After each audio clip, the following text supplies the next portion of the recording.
On passe aux champions d'Afrique qui seront bel et bien du voyage au Qatar en novembre prochain pour une 3e participation en phase finale de Coupe du Monde. Les Sénégalais qui ont déjà atteint les quarts des finales en 2002 iront-ils cette fois en demi? C'est une question mise en perspective ce soir par Faisal Berkani.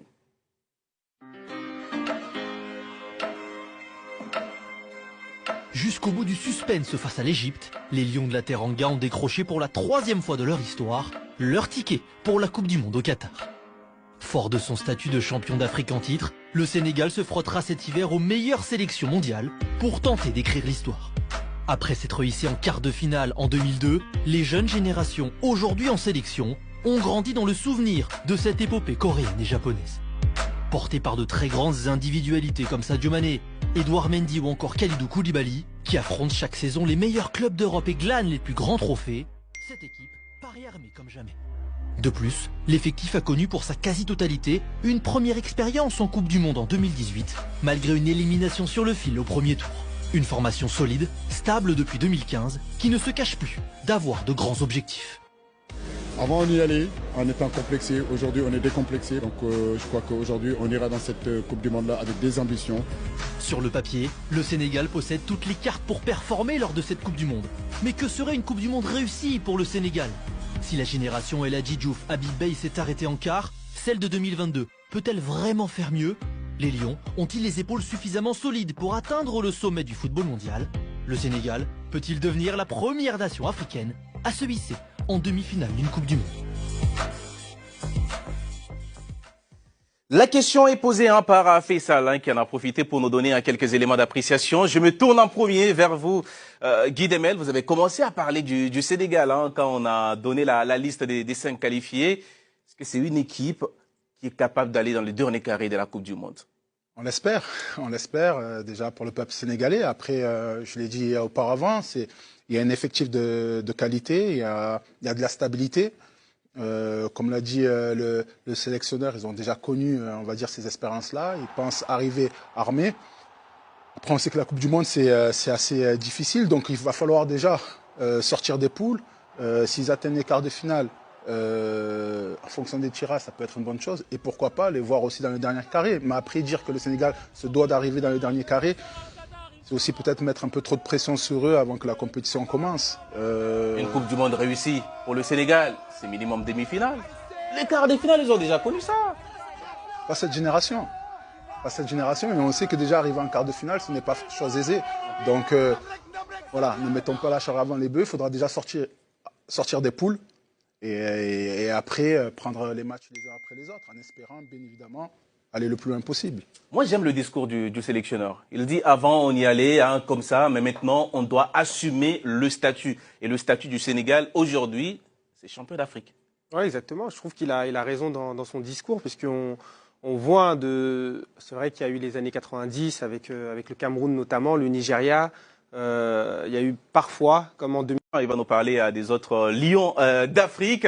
Isaac Macaulay, qu'est-ce qui s'est dit sur les réseaux sociaux? Non, alors, bien évidemment, beaucoup de choses comme toujours avec le Sénégal, beaucoup y croient. Alors, pour parler de certains aspects, Franck évoquait justement l'expérience en 2018. Baba nous dit ils ont appris de leurs erreurs en 2018. On rappelle, ils sont passés à un cheveu de la qualification en 8e de finale, éliminés au fair play, au nombre de cartons pour être précis. Et ils se présentent cette fois meilleurs et avec plus d'expérience. Peut-être que ça peut peser dans la balance. En revanche, plusieurs internautes pointent un manque. D'ailleurs, je peux pourquoi pas relancer Patrick là-dessus parce que Mohamed nous dit l'attaque pêche encore. Quand je dis l'attaque, c'est l'attaquant de pointe, le numéro 9 qui change régulièrement. On a du mal à trouver un véritable numéro 9 et en Coupe du Monde, ça peut poser des problèmes lorsque le 9 peine à marquer des buts. Est-ce que justement c'est un axe de progression d'ici la Coupe du Monde ou une mission pour le Sénégal, Patrick, de trouver le 9 titulaire de cette équipe? Pour être parfait, oui. Pour être une nation parfaite, il faudrait un 9 qui puisse partir avec l'idée de marquer 4-5 buts à la Coupe du Monde. Mais on a vu aussi qu'avec un but au premier tour, on pouvait être champion d'Afrique. Je ne dis pas qu'il va partir à la Coupe du Monde avec peu d'ambition à ce niveau-là. Mais si un but vous permet d'avoir 5 points et de passer, c'est une chose. Après, Moi, je regarde plutôt, et Franck fait bien de le dire, il a parlé du point commun, je ne l'avais même pas vu comme ça. Mais c'est vrai qu'Aliou Cissé est quelqu'un qui a une expérience réelle à la tête de cette nation. Ça fait 6 ans, il me semble. Ça fait 7 ans. Il est là depuis 2015. Et c'est très rare de voir une telle longévité. Donc ça, c'est une chose, mais il va partir sans pression. C'est-à-dire qu'il va partir, il a déjà un titre.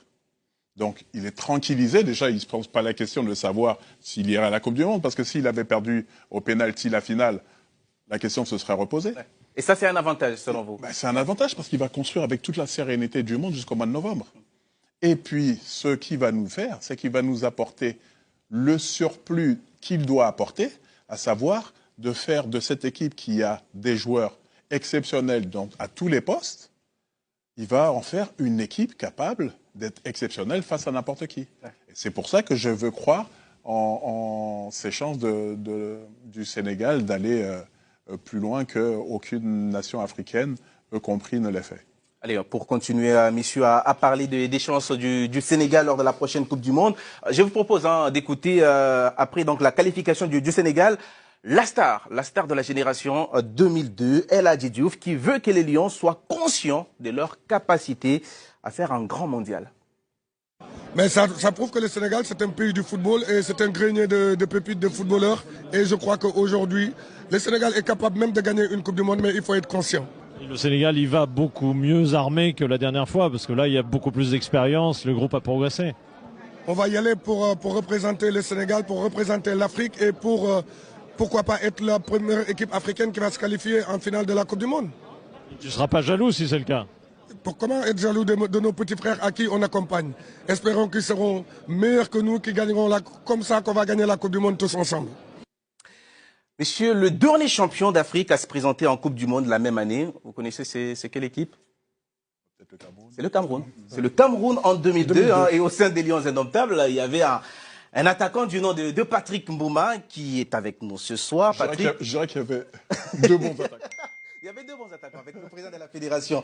J'imagine que vous étiez parti, parce qu'à l'époque, le Cameroun était clairement la meilleure équipe d'Afrique. Vous étiez parti avec beaucoup d'ambition. Est-ce que le statut de champion continental est lourd à porter ou à assumer quand on se retrouve en Coupe du Monde? Pas du tout.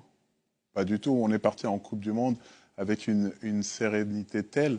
Ça faisait à peu près 2 ans qu'on marchait à peu près sur tout le monde. Et à l'échelle, je dirais même mondiale.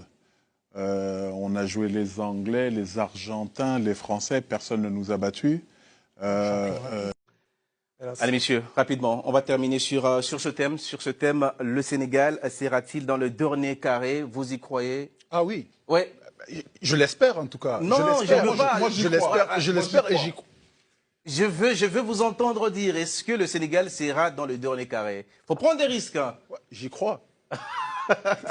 Allez, Serge. Non, j'y crois aussi. S'il joue sans pression, faut pas y aller avec une pression justement de vouloir absolument faire quelque chose. Faut y aller libéré, jouer totalement libéré. Comme Patrick Mboma l'a dit. Exactement. Et moi, j'y crois parce qu'ils ont un effectif qui est capable de le faire. Franck. Allez. J'accompagne cet élan Et pourtant, collectif. T'as pas de boule, hein? Non, mais il n'en a toujours pas offert. Charles. Il a les oursins, je sais pas. Ma boule de cristal, elle est où? Et non mais bon, peu importe. Ouais. Allez, on y croit. En tout cas, on est derrière eux parce que on a besoin d'un grand Sénégal, un grand champion d'Afrique en Coupe du Monde, et on leur souhaite, comme tu l'as dit, tout le meilleur et de rendre fier tout le continent, parce qu'en fait, Cameroun, Tunisie, Maroc, Ghana et Sénégal, eh bien en fait, ils vont porter les espoirs de toutes les nations africaines. Donc forcément, on est derrière. Isaac Makole, vous l'avez donc entendu, on y croit sur ce plateau. Est-ce que nos abonnés, eux, croient aux chances du Sénégal d'aller dans le dernier carré de la Coupe du Monde? Alors la majorité d'entre eux, oui. Charles, oui à 68%, non à 32%. Le Sénégal sera dans le dernier carré. Donc pour la majorité de ces internautes, Moussa, qui illustre un peu le sentiment général, nous dit que maintenant, avec les joueurs, l'effectif, les clubs où jouent la majorité des joueurs, ils peuvent regarder dans les yeux les autres nations et donc doivent être ambitieux dans cette prochaine Coupe du Monde qui nous attend au Qatar. La balle est maintenant dans les camps des Lions du Sénégal, donc les Lions du Sénégal, le pays de la Teranga, qui va donc tenter, en tout cas en novembre prochain, de faire rêver à toute l'Afrique.